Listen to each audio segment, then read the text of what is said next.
ரீசெண்டா idli கடையோடைய audio launch நடந்தது. அதில தனுஷ் என்ன பேசினாரு அப்படின்றது தான் கொஸ்டின் மார்க்கா இருக்கு எல்லாருக்குமே. அதாவது தனுஷ் வரதுக்கு ஒரு 10 நிமிஷத்துக்கு முன்னாடியிலிருந்தே ஃபேன்ஸ் வந்து பார்த்தீங்க அப்படின்னா, பயங்கரமான சத்தத்தோட ஒரு 10 நிமிஷத்துக்கு முன்னாடி இருந்தே ஸ்டார்ட் பண்ணிட்டாங்க. தனுஷ் வந்துட்டதுக்கு அப்புறமா ஒரு 5 மினிட்ஸ் அந்த சத்தம் கம்மியாகவே இல்ல. ஸோ அந்த அளவுக்கு ஃபேன்ஸ் எல்லாம் பார்த்தீங்க அப்படின்னா செம்ம எக்ஸைட்மெண்ட்டா இருந்தாங்க. ஸோ அதுக்கப்புறம் சாங் போட்ட உடனே தனுஷ் வந்து பார்த்தீங்க அப்படின்னா ஒரு 5 மினிட்ஸ்க்கு மேல அங்க இருந்துட்டு நடந்து வரும்போது ஒரு ஸ்டெப் வேற போட்டாரு. ஃபைனலா அவர் என்னதான் பேசினாரு? அவர் அதாவது தனுஷ் வந்து ஒரு சில ஆடியோ லான்ச்ல போனாரு அப்படின்னா, அங்க பேசுற விஷயம் வேற.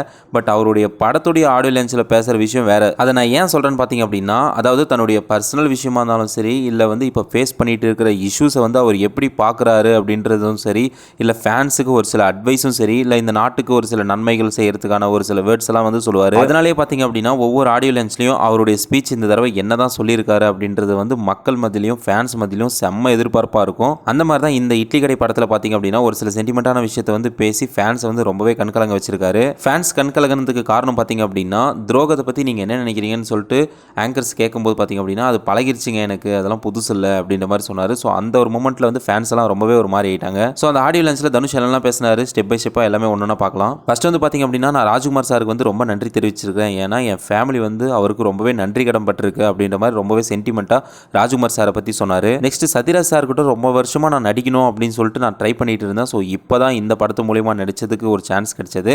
அதாவது பல வருஷமாக இருந்து அந்த ஒரு இயக்கத்தை இந்த படத்து மூலிமா நான் நடித்தது ரொம்பவே happy. Thank you sir Sathyaraj sir அப்படின்னு சொல்லிட்டு சொன்னார். அடுத்து இந்த படத்தில் பார்த்திபன் பார்த்தீங்க அப்படின்னா ஒரு சின்ன ரோல் பண்ணியிருப்பாங்கன்னு சொல்லியிருந்தாங்க. ஸோ அதை பற்றி அவர் ஸ்டேஜில் பேசும்போது பார்த்திபன் வந்து எனக்கு ஒரு சின்ன ரோல் தான் கொடுத்துட்டாரு அப்படின்ற மாதிரி சொன்னார். அதுக்கு ரிப்ளை கொடுக்குற விதமாக பார்த்தீங்க அப்படின்னா தனுஷ் என்ன சொன்னார்னா, சார் அது வந்து ஒரு சின்ன ரோல் கிடையாது சார், ரொம்பவே முக்கியமான ரோல். அது படத்தை பார்க்கும்போது ஆடியன்ஸுக்கு தெரியும் அந்த கேரக்டருக்கான ஸ்ட்ராங்கான ஒரு ப்ளஸ் என்ன இருக்குது அப்படின்ற மாதிரி அவர் ரிப்ளை பண்ணார். அருண் விஜய் இவரை பற்றி பேசும்போது நான் ஃபஸ்ட்டு ஸ்டோரி போய் சொல்லும்போது எடுத்தோடனே ஓகே சொல்லிட்டாரு.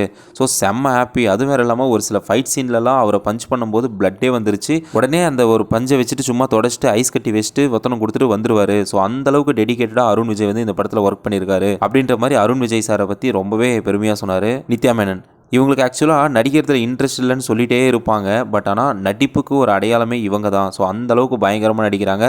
ஸோ இதை மட்டும் நீங்கள் விட்டுறாதீங்க அப்படின்னு சொல்லிட்டு அவங்களோட டேலண்ட்டை ரொம்பவே அப்ரிஷியேட் பண்ணிட்டு பேசியிருந்தார் தனுஷ். ஜிவி என்னோட உயிர் நண்பன். அதாவது ஜிவி வந்து மற்ற படத்துக்கு போடுற பிஜிஎம் அது வேறு. பட் என்னோட படத்துக்கு ட்ரெண்டிங்காக இருக்கிற சாங்கை நான் உங்களுக்கு பண்ண மாட்டேன்.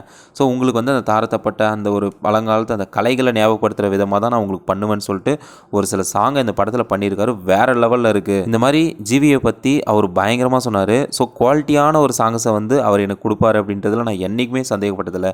ஏன்னா அந்தளவுக்கு எனக்கு பார்த்து பண்ணுவார் ஜிவி அப்படின்னு சொல்கிற மாதிரி அவருக்கு பெருமையாக சொன்னார். நிறைய பேர் கேட்குறது இந்த இட்லி கடை ஏன் இந்த டைட்டிலை வச்சிங்க, எதனால் அப்படின்னு கேட்கும்போது நான் ஒரே ஒரு வார்த்தை தான் சொன்னேன். அதாவது சம்மர் வெக்கேஷன்ஸில் பார்த்தீங்க அப்படின்னா நான் எங்கள் பாட்டி ஊருக்கு போகும்போது அங்கே ஒரு இட்லி கடை ஒரு பாட்டி வச்சுருப்பாங்க. ஸோ அந்த கடையில் வந்து பார்த்திங்க அப்படின்னா அந்த ஊர் மக்கள் பொழுதுனிக்கும் வேலை செஞ்சுட்டு ஒரு 2000 ரூபாய் சம்பளத்துக்கு வந்து அந்த ஒரு இட்லியை வந்து எவ்வளோ வாங்கணுமோ அவ்வளோ வாங்கிட்டு சாப்பிட்டு அன்றாட வாழ்க்கையை வந்து கடப்பாங்க.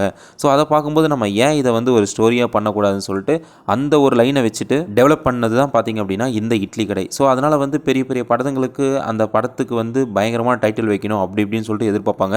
பட் ஆனால் நம்மளுடைய அந்த ஒரு கதையோட அந்த ஒரு ஸ்ட்ராங்கே அந்த இட்லி கடை தானே, நம்ம ஏன் இட்லி கடைனை வைக்கக்கூடாதுன்னு சொல்லிட்டு அப்படியே வச்சுட்டேன் அப்படின்ற மாதிரி யாரெல்லாம் இட்லி கடைக்கு வந்து ட்ரோல் பண்ணுற மாதிரி மீம்ஸும் ஸோ தப்பாக பேசுனாங்களோ அவங்களுக்கெல்லாம் பதிலடி கொடுக்குற மாதிரி இந்த ஒரு ஸ்டோரி வந்து அவர் சொன்னார். உடனே ஃபேன்ஸ் கிட்டலாம் ஒன்று கேட்டார், என்னப்பா நான் நிறைய மெசேஜ் சொல்கிறேன்னா வர ரொம்ப புலம்புறம் போலகுது அப்படி தானே அப்படின்றதுக்கு அவங்களாம் எதுவுமே இல்லைன்னு சொல்லிட்டு ரொம்பவே சிரிச்சாங்க.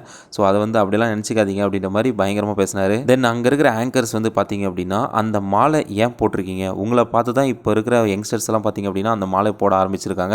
ஸோ அது என்ன ரீசன் நான் ரொம்ப நாளாக கேட்கணும்னு நினச்சேன், இப்போ கேட்குறேன் சொல்லுங்கள் அப்படின்ட்டு ஆங்கர் கேட்கும்போது அவர் ஒரே ஒரு வார்த்தை தான் சொன்னார், எனக்கு இந்த மாலை என்ன பண்ணணும்னு தெரியாதுங்க, என்னன்னு தெரியாது. ஆக்சுவலாக இதை வந்து எங்கள் பாட்டி இது உங்கள் தாத்தா போட்டிருந்த மாலை அப்படின்னு சொல்லிட்டு கையில் கொடுத்தாங்க. ஸோ அதை வந்து நான் கழுத்தில் போட்டு இது இருந்தால் என் கூட என் தாத்தா இருக்கிற மாதிரி ஃபீல் இருக்குது அப்படின்றனால தான் நான் இதை போட்டிருக்கேனே தவிர மற்ற எந்த ரீசனும் இல்லை அப்படின்ற மாதிரி சொல்லியிருப்பார். உடனே ஃபேன்ஸுக்கு எல்லாருக்கும் ஒரே மாதிரி ஆயிடுச்சு போல இருக்குது, நம்ம எதுக்கு போட்டுனுக்குறோன்னே தெரியாமல் போட்டுனுக்குறோமே அப்படின்ற மாதிரி. ஸோ அப்படி தாங்க இருக்குது நிஜமாவே. அவர் போட்டிருக்காரு அப்படின்றனால நிறைய ஃபேன்ஸ் வந்து பார்த்திங்க அப்படின்னா அதை போட்டிருந்தாங்க. பட் ஆனால் அதுக்கான ஒரு ரீசன் தாத்தா கொடுத்ததுனால தான் அப்படின்ற மாதிரி அவர் சொன்னது பயங்கர எதிர்பார்ப்பு இல்லாமல் இருந்துச்சு. உடனே ஸ்க்ரீனில் ஒரு சில இமேஜை போடுறோம், அதை பற்றி நீங்கள் என்ன நினைக்கிறீங்கன்னு சொல்லிட்டு சொல்லுங்கள் அப்படின்னு சொல்லிட்டு சொன்னாங்க. சரி ஓகேன்ட்டு அவர் அந்த ஸ்க்ரீனை பார்க்கும்போது பொல்லாதவன், வடச்சென்னை இந்த படத்துலலாம் பார்த்திங்க அப்படின்னா அந்த ஃபங்க் விட்ருப்பார். ஸோ அதை பற்றி சொல்லுங்கன்னதுக்கு இது ஆக்சுவலாக நான் விடணும்னு இல்லைங்க, ஃபஸ்ட்டு பார்த்திங்க அப்படின்னா பொல்லாதவன் படத்துக்காக வெற்றிமாறன் சார் தான் பார்த்திங்க அப்படின்னா இந்த ஃபங்க் வேணும் அப்படின்ற மாதிரி சொன்னார். ஸோ அதனால தான் வச்சேன்.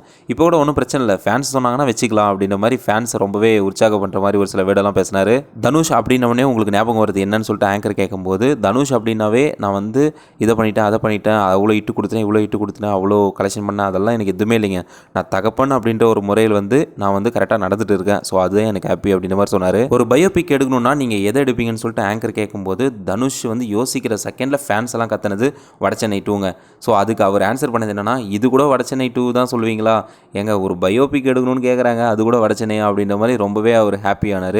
ஸோ ரொம்பவே எதிர்பார்த்துட்டு இருக்கிறீங்க, கண்டிப்பாக அந்த படம் வரும், ஸோ கண்டிப்பாக பண்ணலாம் அப்படின்ற மாதிரி ஹாப்பியாக சொன்னார். அதுக்கடுத்து அந்த பயோபிக் எடுக்கிற அளவுக்குலாம் இப்போதைக்கு நான் வளரலைங்க. ஸோ நான் கண்டிப்பாக இன்னும் கொஞ்சம் நான் வளர்ந்துட்டேன் அப்படின்னா அப்போ நான் அதை பற்றி யோசிக்கிறேன், இப்போதைக்கு எதுவுமே இல்லை.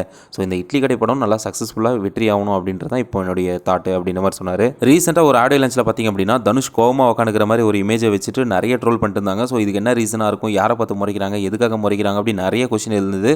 ஸோ நாங்கள் கேட்குறோம், நீங்கள் எதனால் இந்த மாதிரி முறைச்சிட்டு இருந்தீங்க, இந்த மாதிரி கோவமாக இருந்தீங்க சொல்லுங்கள் சார் அப்படின்னு கேட்கும்போது, தனுஷ் என்ன சொன்னார்னா, அப்போ ஒரு சாங்கு போயிட்டு இருந்ததுங்க. ஸோ அதை யோசிச்சுட்டு அப்படியே இருந்தேன். ஸோ அவ்வளோதானே தவிர வேறு எதுவுமே இல்லை. நம்ம தான் ஒரு சாங்கை கேட்டிருந்தோம்னா நிறைய யோசிப்போம் இல்லைங்களா, அந்த மாதிரி ஒரு மாதிரி லுசுத்தனமாக பண்ணது தான், மற்றபடிக்கு எதுவுமே இல்லை. அது மட்டும் இல்லாமல் நான் என்ன யோசித்தேன் அப்படின்றது என் கூட க்ளோஸாக இருக்கிறவங்களுக்கு தெரியும். பட் ஆனால் அவ்வளோதான், வேறு ஒன்றும் இல்லை அதில் அப்படின்ற மாதிரி சிம்பிளாக சொல்லி முடிச்சிட்டாரு. அண்டு கடைசியாக ஆங்கருங்க வந்து இவங்களை ஏதாவது ஒன்று லோண்டணுமே அப்படின்னு சொல்லிட்டு துரோகம், அதை பற்றி நீங்கள் என்ன நினைக்கிறீங்க அப்படின்னதுக்கு, அதெல்லாம் பழகிடுச்சிங்க, 1 2 நிறைய ஆயிடுச்சு இல்லை, ஸோ அதனால் பழக அது பழகிடுச்சு, அதனால ஒன்றும் பிரச்சனை இல்லை, இப்போலாம் மேனேஜ் பண்ணுற அளவுக்கு ஸ்ட்ரென்த் வந்துருச்சு அப்படின்ற மாதிரி சிம்பிளாக மூவ் ஆன் ஆகிட்டார். ஏட்டர்ஸ் அப்படின்னு கேட்டதுக்கு பார்த்திங்க அப்படின்னா, ஏட்டர்ஸ் அப்படின்லாம் இங்கே யாருமே இல்லைங்க, அவங்கவுங்க உழைக்கிறாங்க, அவங்கவுங்க வளர்கிறாங்க. இதில் வந்து யாருமே போட்டி அப்படின்றதெல்லாம் எதுவுமே இல்லை. அன்பை மட்டுமே கொடுங்க, அன்பாகவே இருங்க. இல்லை உங்களுக்கு வந்து கஷ்டத்தை கொடுக்குறாங்களா, நீங்கள் அன்பே கொடுங்க அப்படின்ற மாதிரி அவருடைய ரெகுலர் டைலாக் வச்சுட்டாரு. பட் இதுக்கு முன்னாடி பேசினார் பாருங்க தனுஷுடைய மேனேஜர், அவர் தாங்க பயங்கரமாக கொளுத்தி விட்டு போயிட்டார் எஸ்கே. அண்ட் தென் பார்த்தீங்க அப்படின்னா இப்போ இருக்கிற ஏட்டர்ஸ்க்கெல்லாம் பயங்கர செருப்படி கொடுக்குற மாதிரி அவர் மேனேஜர் வந்து வேறு லெவலில் பேசியிருந்தார். அந்த வீடியோ அடுத்ததை நான் போஸ்ட் பண்ணுறேன். ஸோ மறக்காம நம்ம பேஜை வந்து சப்ஸ்கிரைப் பண்ணிக்கோங்க. தேங்க்ஸ் ஃபார் வாட்சிங். இன்னும் நல்ல வீடியோ மண்டில் டப்பா.